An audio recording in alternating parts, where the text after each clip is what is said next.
This program is powered by Mega Bank Nepal Limited.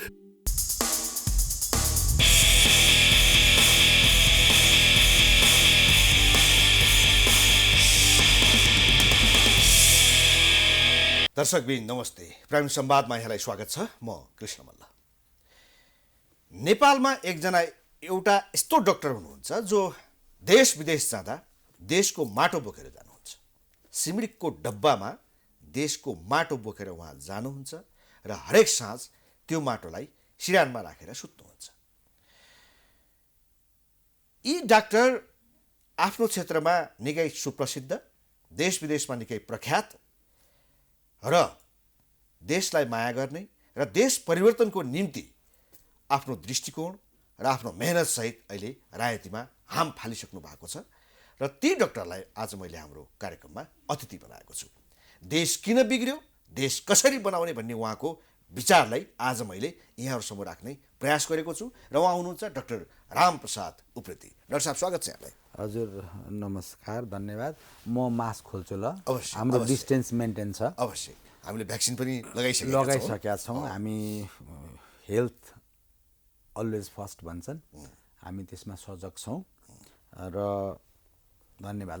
Doctor साहब, अब यो मैले सानैदेखि पढेको, देखेको, सुनेको सबै कुरा हामी त यहाँहरूसँग परिचित नै छौँ। हजुर। र मलाई एकदम भित्री हृदयमै छोएको कुरा के हो भने, मैले अघि प्रारम्भमा भने जस्तै यहाँ देश विदेश जहाँसुकै जाँदा पनि त्यो सिमरिकको डब्बामा देशको माटो बोकेर जानुहुन्छ र सुत्दा सिरानमा राखेर सुत्नुहुन्छ होइन। यो कस्तो भावना हो? तपाईँले यो के हो खास कुरा? तपाईँलाई थाहा रहेछ है यो? अवश्य, सानैदेखि थाहा थियो मलाई, मैले देखेको, सुनेको, पढेको।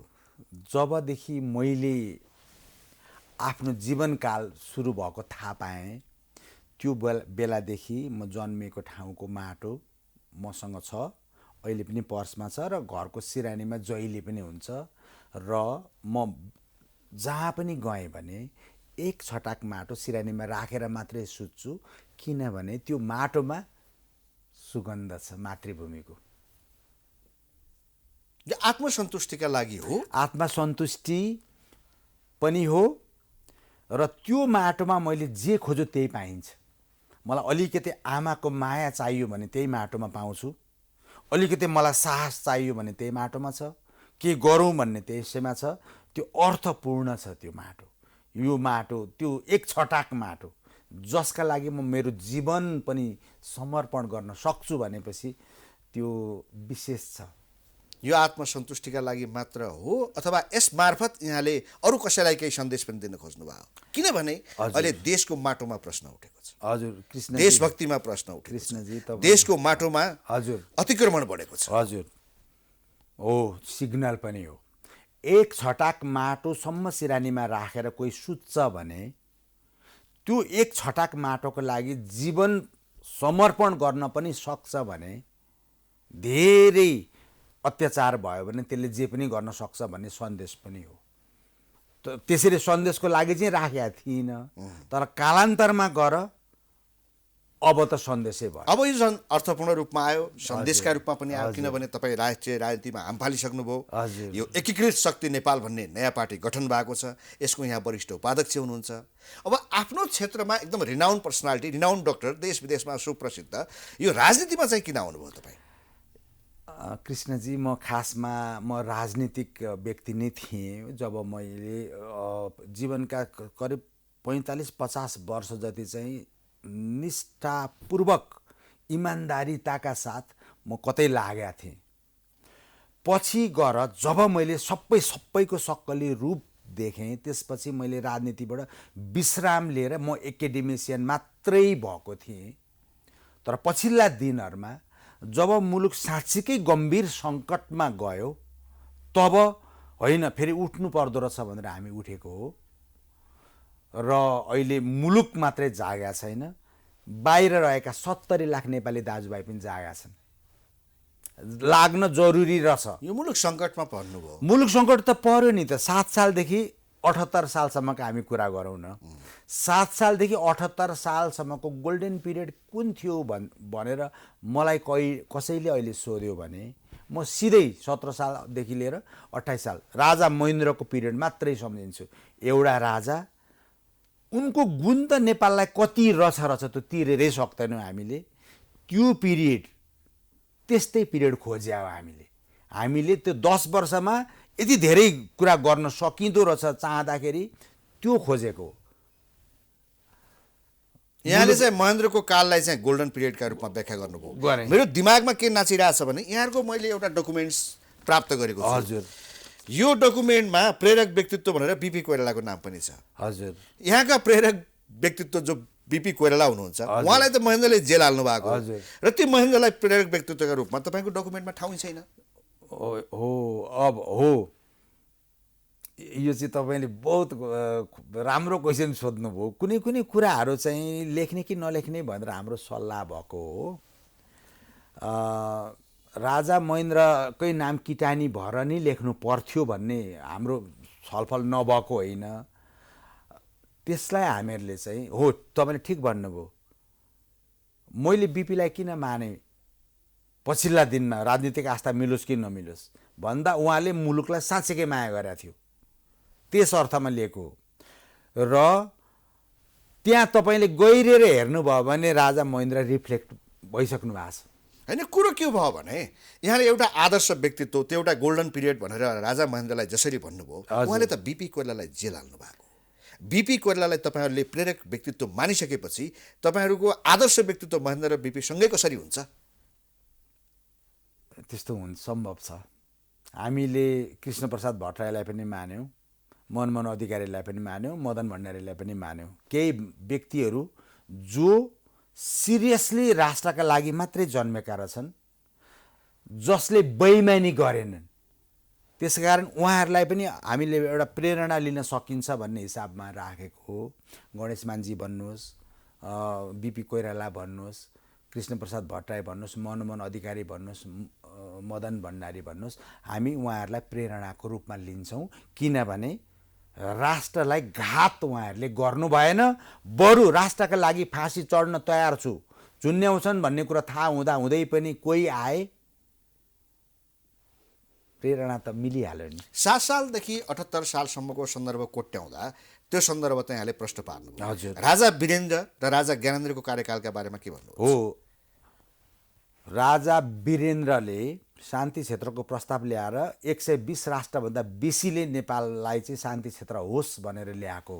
जेन्टल डेमोक्रेटिक राजा, अति डेमोक्रेटिक रहेछन्। त्यो पिरियड मान्छु।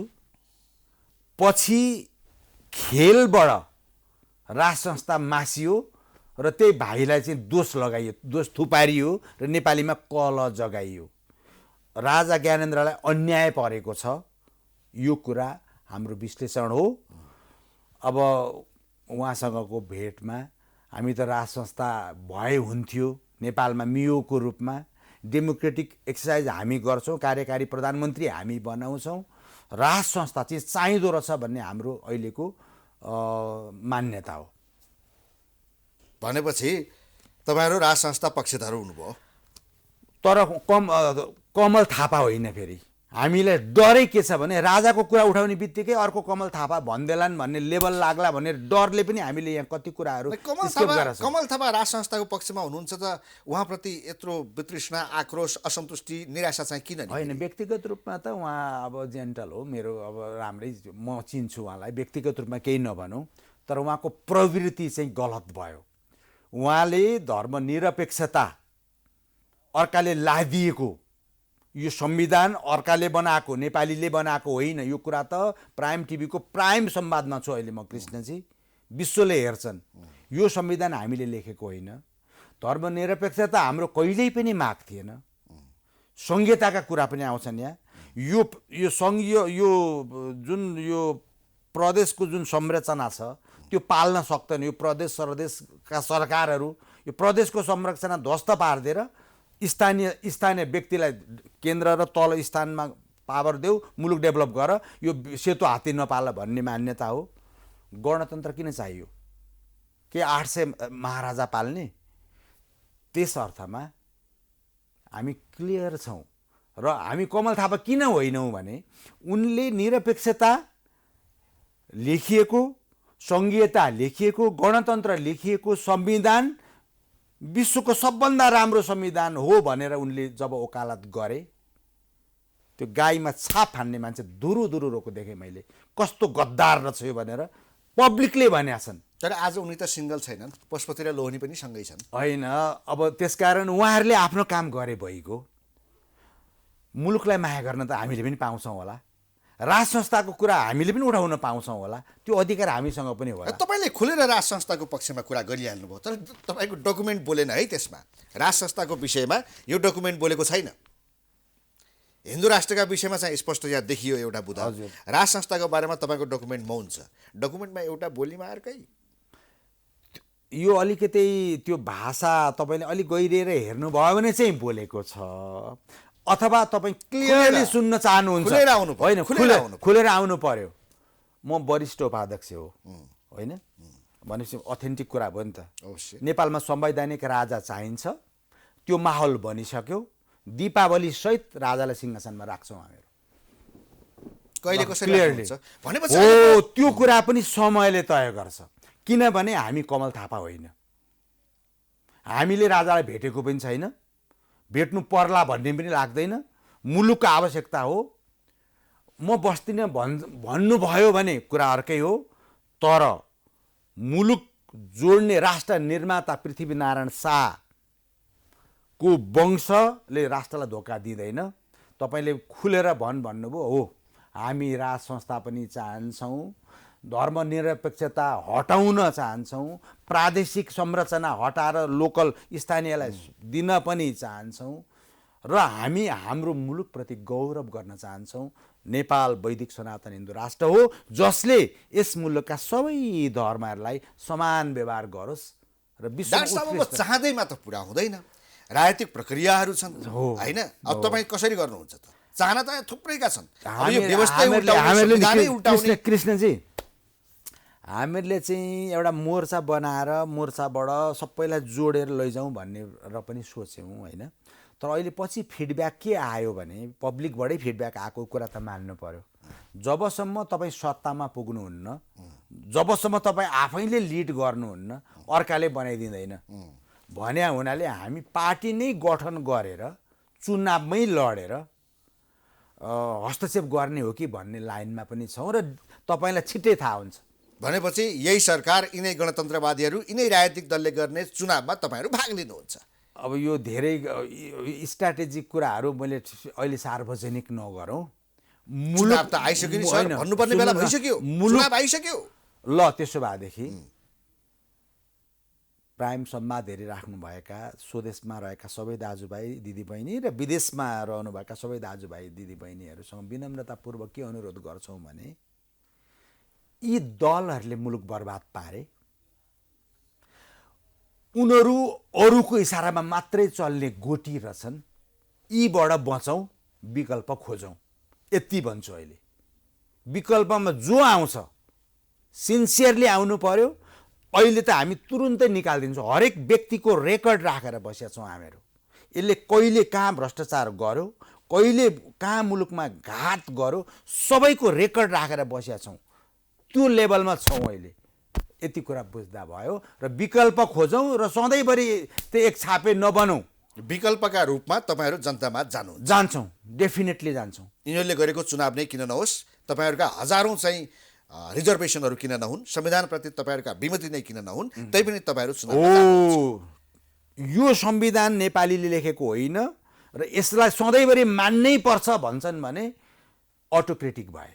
यो संविधानमा मैले विमति राख्न पाउनुपर्छ, मलाई चित्त बुझेन भने।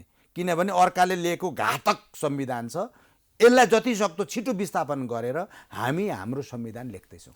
त्यसो हो भने यो मुलुकमा यो अवस्थामा कसले पुर्यायो? यो देशको मुख्य भिलेन को?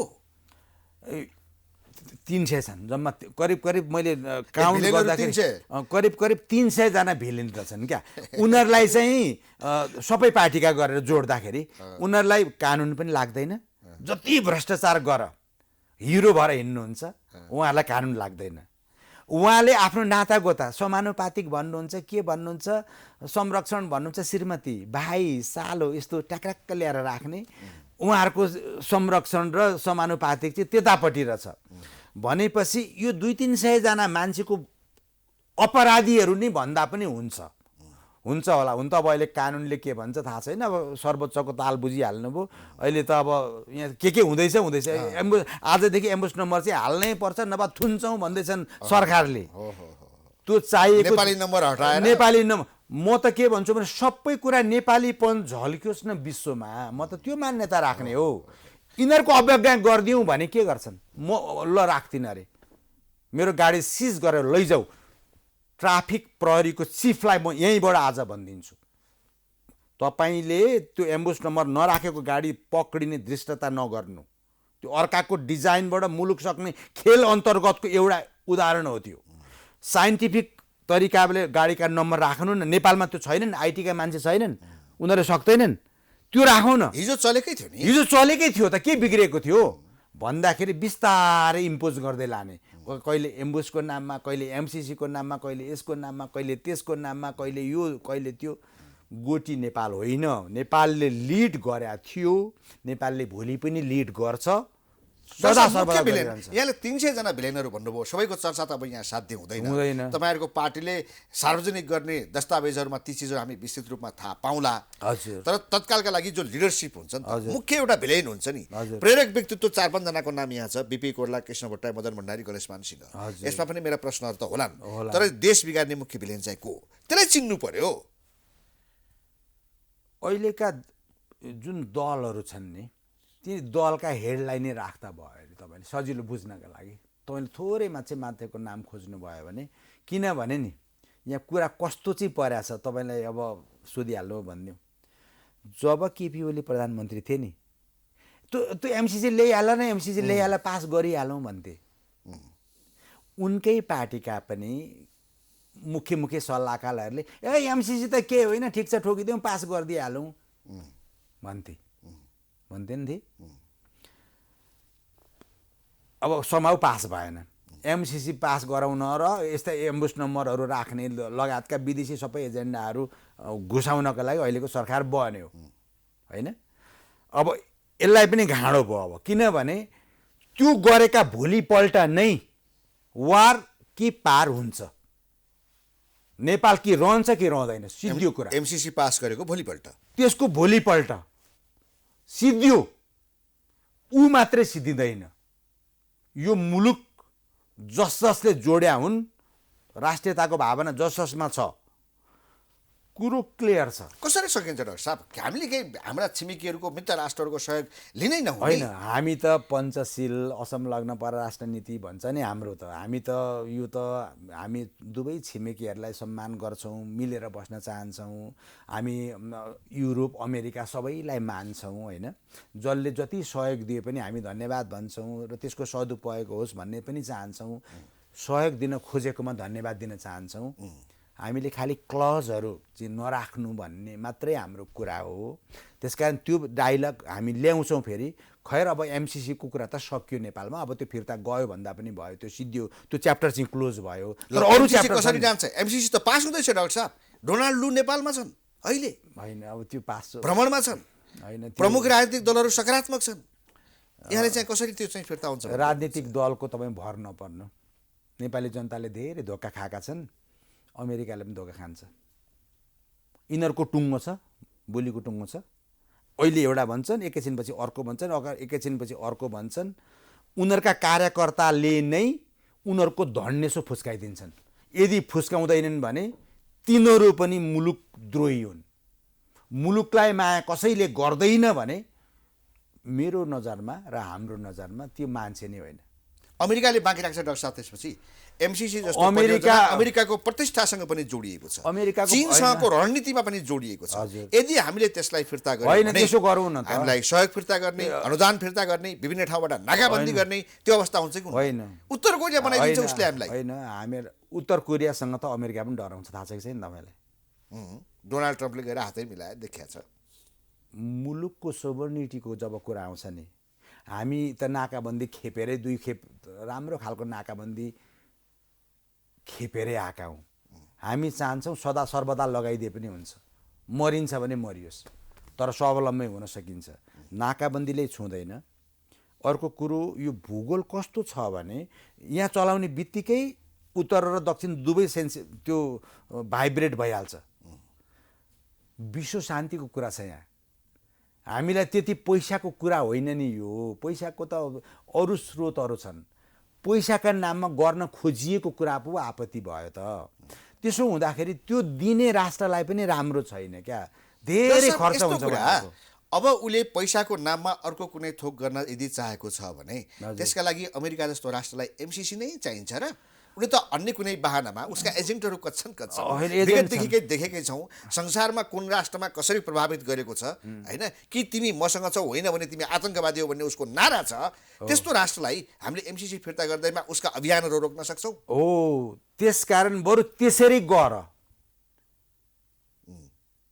तर प्रत्यक्ष देखिने गरी, प्रष्ट बुझिने गरी, संसदभन्दा पनि माथि राखेर संसदबाटै पास गर्ने त्यति पैसा दिनको लागि 1 रुपियाँ अहिलेसम्म आएको पनि छैन। त्यो पनि किस्ताबन्दीमा आउने हो, 5 वर्ष लगाएर। त्यो 39 अरबको मात्रै कुरा छ यहाँ, धेरै पैसा पनि होइन। 15% त आफैले हाल्नुपर्छ र त्यो हाल्ने क्रममा 20-20 लाखका अफिस लिएर मोज मस्तीमा हाम्रा हिँड्दैछन् दाजुभाइ दिदीबहिनीहरू। अस्ति एउटा जल माफियाले के भन्यो भने एमसीसीको विरोध गर्ने मान्छे देशद्रोही हुन्, जेलमा हाला भन्यो। यसरी पनि उनीहरूले पालेका छन् धेरै पैसा दिएर। के भन्छु भने म त मेडिकल डक्टर हो, धेरै मान्छे मरेको देखाएको छु क्या मैले, बालेको पनि छु। कमसेकम 100 भन्दा बेसी त मलामिन गएको छु। आजका दिनसम्ममा आर्यघाटमा पैसाले कसैलाई बालेको छैन। त्यसकारण धेरै लोभ नगर। तिमी मर्ने बेलामा तिम्रो प्राणै नछुट्ला। तिमीलाई मर्ने बेलामा मातृभूमिप्रति घात गर्ने मान्छे, राष्ट्रप्रति घात गर्ने मान्छे, आफ्नो आमाप्रति घात गर्ने मान्छे, आवश्यक पैसाका लागि आफ्नी आमा र छोरी बेच्ने मान्छेहरू, खबरदार। म साइलेन्टली एकाडेमिसियन भएर हिँडेको मान्छे, मलाई तिमीहरूले विद्रोही बनायो। अब त हुँदा पार्टी नै गठन गरेर राज्य सत्ता नै कब्जा गर्ने स्थितिमा पनि पुर्यायो। त्यो हुँदैछ र तिम्रो हिसाब किताब चाहिँ हामी गर्छौँ। अमेरिकाको राष्ट्रपति ज्यूसँग पनि हामी कुरा गर्छौँ। यो एमसीसी लगिदिनुहोस्, यसले चाहिँ हाम्रो इम्प्रेसन छ कि हामी अमेरिकालाई कहिले पनि केही भन्दैनौँ। यो पावर जेनेरेट गर्न पैसाले कसैलाई जलाएको नहोला, तर जीवन चाहिँ चलाएको छ। पैसा नभइकन यहाँ भोट पाइँदैन। नेपालको जनताको मानसिकता यतिसम्म भइसकेको छ, जसको सीता उसको गीता। यो मानसिकता छ, व्याप्त छ। राजनीतिक दलहरू जोसँग मनी छ, जोसँग मसल छ, जोसँग सङ्गठन छ, एभ्रिथिङ छ। आज मन्त्रीका यसो अनुहार सम्झौँ त सबै मनी र मसलवाला छन्। हिजोको थियो त्यही थियो। 12-14 वर्ष द्वन्द्व कसरी भयो? अब एउटा चाहिँ डाक्टर साहबको भावनाको हामी सम्मान गरौँला। तपाईँको सङ्गठनमा भएका पात्रहरू, नेताहरू जो नयाँ आउनु भएको छ, ती सबैका अनुहार हेर्ने हो भने सबै गैर राजनीतिक छन्, सबै गैर राजनीतिक छन्। अब तपाईँको सङ्गठनमा भावना छ कि भावनाले मात्रै हुन्छ? कृष्णजी, एउटा कुरा तपाईँलाई भनिदिउँ, गल्ती कहाँ भएछ भने नि, पढ्ने मान्छेहरू अलिकति क्लासमा टपरहरू चाहिँ engineer, doctor, pilot, chartered accountant यस्तो हुँदो रहेछन्। टाउको काट्नेहरू चाहिँ, घाँटी रेट्नेहरू चाहिँ सत्तामा पुग्दा रहेछन्। अब राजनीतिमा सबै आउनु पर्यो, सक्रिय राजनीतिमा र लिडरसिपमा जानु पर्यो। डक्टर पनि, पाइलट पनि, इन्जिनियर, यो सबै यो आफ्नो आफ्नो सेक्टरका मान्छेले मुलुक यिनीहरूलाई जिम्मा दिउँ भनेर अमेरिकाको जस्तो ढुक्क भएर बस्ने छैन यहाँ। त्यसकारण अब हामीहरूले चाहिँ अर्को जेनेरेसनलाई, अब आउने जेनेरेसनलाई सुन्दर नेपाल बनाउनको लागि तपाईँहरू अगाडि आउनुहोस्। अपराधीको हातमा राज्य सत्ता नछोड्नुहोस्। अस्ति एउटा अगाडि बढ्नलाई फ्युल त चाहियो नि त। फ्युल त चाहियो नि। फ्युल भनेको अन्ततः गएर त्यो मनीमा जोडिँदो रहेछ। अब त्यस्तो हाम्रो साइकोलोजी डेभलप भयो। अस्ति एउटा प्रचण्डजीको इन्टरभ्यू सुनेको थिएँ। अहिले त वडा अध्यक्ष जित्दा पनि यति कर लाग्छ, यति जित्दा यति चाहिन्छ, यतिमा यति करोड चाहिन्छ भनेपछि पैसाकै कुरा मात्रै ल्याउनु भयो, जसले पैसा मात्रै देख्छ। तर साँच्चीकै राष्ट्रिय भावना, राष्ट्रियताको भावना जागो भने नि, पिठोमा बच्चा बोकेर सुत्केरी आमाहरू लडेको मुलुक हो क्या यहाँ। पैसाले मात्रै सबै कुरा हुँदैन। मुलुक परिवर्तन हुँदैछ र जीवनकालमै हुँदैछ। हामी त हाम्रो अहिलेको इस्टिमेट अनुसार आगामी चुनावसम्ममा अर्कै खालको रिजल्ट आउँछ, हेर्दै जानु। तयारी के छ त्यसको निम्ति? सबै रणनीति अहिले नभन्नु न, मलाई कति कुरा त रिजर्भ पनि राख्नु। तपाईँ तपाईँले साइलेन्टली संविधानै भन्नु। तयार पार्नु भएको छ रे? संविधान बनाएको छ हामीले, हो। नेपाल सुहाउँदो, हामीहरू संविधान बनाउने टिम बेग्लै छ, अर्थको टिम बेग्लै छ, विकास निर्माणको टिम बेग्लै छ। हामीसँग 28वटा टिम छन्, भित्रभित्र हामी काम गर्दैछौँ र सरप्राइज दिने हो। डाक्टर साहब, त्यो तपाईँहरूको प्रस्ताव हो कि त्यो चाहिँ मुलुक चलाउने एउटा विधिशास्त्र? होइन, मुलुकै चलाउने। हामीले त मुलुक त अब अर्कालाई दिँदैनौँ नि। कोठामा बसेर लेख्ने चिज हो? होइन, यो त डिक्लेयर हुन्छ नि त, समय आउँदैछ त, छिटोभन्दा छिटो तपाईँलाई जानकारीमा आउँछ। अर्को तपाईँको म प्राइम संवादमा फेरि आउँला, यो भयो कसरी गर्नुभयो भनेर तपाईँलाई सरप्राइज दिन मन छ क्या मलाई। डाक्टर साहब, अनि के यहाँले जो परिवर्तन भन्दै हुनुहुन्छ, यो परिवर्तन चाहिँ सिधै शान्तिपूर्ण तरिकाले ब्यालेटबाटै गर्ने तपाईँहरूको मनसा होइन, बुलेट अथवा कुनै बल प्रयोग गर्नुपर्छ भन्ने तपाईँहरूलाई लाग्दैन, अथवा त्यो बाटोमा तपाईँहरू जानु? होइन, हामीहरू राष्ट्रको कुनै पनि संरचना ध्वस्त गर्दैनौँ, टायर बाल्दैनौँ, रेलिङ भाँच्दैनौँ, मान्छेलाई कुटपिट गर्दैनौँ र शान्तिपूर्ण किसिमले पिपलमा कुरा बुझाउँछौँ। र यो कुरा सुरु भइसक्यो। बाहिर रहेका नेपालीहरूसँग हाम्रा सङ्गठनहरू बनिसक्यो, अहिले पनि 7वटा कन्ट्रीमा बनिसकेका छन्। भित्रभित्रै आउनुहोस् र अन्तर्क्रिया गरौँ, छलफल गरौँ, कसरी मुलुक बनाउँछ, हाम्रो हातमा भएको सिप लिएर आउँछौँ भनेर मान्छे आउन थालिसके। भित्रभित्रै ती बाहिर पीडामा रहेका 70-80 लाख नेपालीले एकचोटि घरमा फोन गरेर बुवा आमा कुरो चाहिँ यसो रहेछ है भनिदिए भने त सकिएन र, कुरो सकिहाल्छ नि। डाक्टर साहब, अब यहाँको मूल उद्देश्य चाहिँ राज संस्था फर्काउने र हिन्दू अधिराज्य कायम गर्ने रहेछ। अब राज संस्था भनेको त त्यसको प्रतिनिधित्व कसले गर्ने, त्यो पनि क्लियर हुनु पर्यो नि। त्यो डिटेलमा हामीहरूले चाहिँ मुलुकमा एउटा सुप्रिम बडी क्या, जस्तै हामी के चाहन्छौँ तपाईँलाई अझै भनिदिउँ, खुलेरै भनिदिउँ। अख्तियारको प्रमुख, सुप्रिम कोर्टको प्रमुख लगायत खास व्यक्तिहरू चाहिँ एउटा कुनै सर्वोच्च निकायबाट मात्रै आउनुपर्छ र निष्कलङ्क मान्छे आउनुपर्छ। पार्टीको झोले भएका कारणबाट न्यायाधीश बन्नु हुँदैन। सर्वोच्च निकायले तोकेर पठाउने? सुन्नु, अहिले के भयो भन्दा न्यायाधीश पनि झोले रहेछन्। न्यायाधीश भएकै दिन पार्टी कार्यालयमा गएर हजुर धन्यवाद हजुरले बनाइदिनु भयो भन्ने झोले। बार एसोसिएसनको अहिलेको ताण्डव नृत्य हेरौँ। त्यसकारण खास पोस्ट, अख्तियारमा भएको टप पोस्टको मान्छे पनि कुनै पार्टी विशेषको हुनु हुँदैन, राष्ट्रको सुप्रिम ब्रेन हुनुपर्छ। खास निकायहरू नियुक्त गर्ने सुप्रिम बडी चाहियो मुलुकको लागि, त्यो हुँदैछ। फलानु भनेर सुप्रिम भनेको कहिले तोकेर पठाउने? राजाले? होइन, यो जनताले पार्टीले छानेर गएको मान्छेबाट त्यो हुँदैन। किनभने म कुनै पार्टी विशेषबाट आउने बित्तिकै मैले मेरो पार्टीको मलाई फेभर गर्ने आफ्नो भ्रष्टाचार चाकरको हो त्यो पठाउने, चाकर पठाउँछु। अनि चाकर त अर्कोले पनि खोज्छ, अर्कोले पनि खोज्छ। त्यसकारण त सिस्टम फेल भयो। चाकर पठाएपछि उसले चाकरी मात्रै गर्छ। त्यसकारण हामीहरूले के चाहेको भने यो सिस्टम र यो संविधान फेल भयो, अर्काले लदाएको संविधान फेल भयो। त्यसकारण अहिले सिरियसली सोचौँ, मुलुकलाई माया गर्ने हो, नेपाललाई माया गर्ने हो, नेपाली हुनमा गौरव छ भने यिनीहरूलाई फेरिदिउँ, अर्को जेनेरेसन आउँ, सकिन्छ। हामीले धेरै कुरा केही गर्नै पर्दैन कृष्णजी, सृष्टिले सबै थोक दिएको छ नेपालमा, अलिकति मिलाइदिने मात्रै। अब एउटा टाइमलाइन जस्तो अब हरेक कुराको तयारी तपाईँहरूको छ, गृह कार्य चलिरहेको छ, यो परिवर्तनको निम्ति चाहिँ कुर्नुपर्ने चाहिँ कहिलेसम्म हो त? सब मोर अर लेस हुन्छ नि त? होइन, यो सुरु भइसकेको छ, देशभरि फैलिसकेको छ। अहिले ठ्याक्राकै रिजल्ट फलानु डेट भनेर मलाई त्यसरी भन्न नलगाउनु, समयकाल परिस्थितिले देखिन्छ। अहिले तपाईँ अब सोसियल मिडियाबाट थाहा पाउनुहुन्छ त मान्छेको सेन्टिमेन्ट कता के छ भने आन्तरिक बल त प्रयोग हुन्छ नै, र परिवर्तनको निम्ति बाह्य बल प्रयोग नभएसम्म यहाँ परिवर्तन भएको देखिया छैन कि। अब त्यसमा पनि हेरौँ न त एकचोटि, नेपालीहरूले नै गर्न सक्छन् कि सक्दैनन् भनेर हामी हामी जोड्यौँ। बरु मिडिया तपाईँहरू पनि आउनुहोस्, हामीसँगै हिँडौँ र हाम्रो राष्ट्रिय दायित्व भनेर हामीले फिल गरौँ। परिवर्तन सम्भव छ। परिवर्तन सहयोग लिनु भएको छैन। परिवर्तन हामीले अहिले एकीकृत शक्ति नेपालले छिमेकी र मित्र राष्ट्रहरूको सहयोग लिइरहेको छ कि छैन? हाम्रो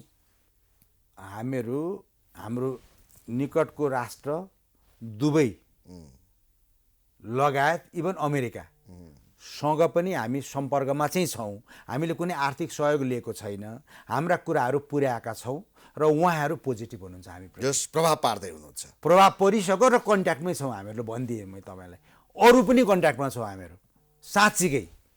हुन्छ डाक्टर साहब, भेरी अनेस्टली तपाईँले चाहिँ आफ्नो धेरै कुरा राखिदिनु भयो, समय छोटो थियो र सबैभन्दा महत्त्वपूर्ण कुरा त जो मैले सुरुमै भनेको थिएँ, जो यहाँको एउटा प्याट्रियोटिक फिलिङ छ, देशभक्तिको, माटो बोकेर हिँड्ने, माटोलाई सिरानमा राखेर सुत्ने, यो भावना हामी सबै नेपालीहरूको भइदियो र त्यसतर्फ इमान्दारितापूर्वक हामी अगाडि बढिदिने हो भने त देश बनाउन कौन सा समय लाग्छ भाइ? लाग्दैन हो। संसारभरिका सबैभन्दा डिफिकल्ट काम गर्ने मेरा दाजुभाइ दिदीबहिनी छन्। मौका पाए भने बनाउँछन् र उनीहरूले मुलुकलाई माया गर्छन्। र प्राइम संवादमा कृष्णजीसँग कुरा गर्न पाएँ। ती सबै बाहिर रहेका, ती सबै बगेका प्रत्येक थोपा आँसु गनेर बसेको छु। मातृभूमिमा त्यो आँसु र त्यो पसिना बग्नुपर्छ। नेपालमा भिसा पाउनको लागि तिमीलाई म 3 महिना वेट गराउँछु, पक्कै गर। दर्शक, थ्याङ्क यू भेरी मच। धन्यवाद, धेरै धेरै धन्यवाद। दर्शकवृन्द, प्राइम संवादमा हामीसँग एकीकृत शक्ति नेपालका वरिष्ठ उपाध्यक्ष रहनुभएका चर्चित प्रसिद्ध डाक्टर रामप्रसाद उप्रेती हुनुहुन्थ्यो। उहाँसँगको कुराकानी सकिन्छ। हामी सबैलाई बिदा दिनुहोस्। नमस्ते।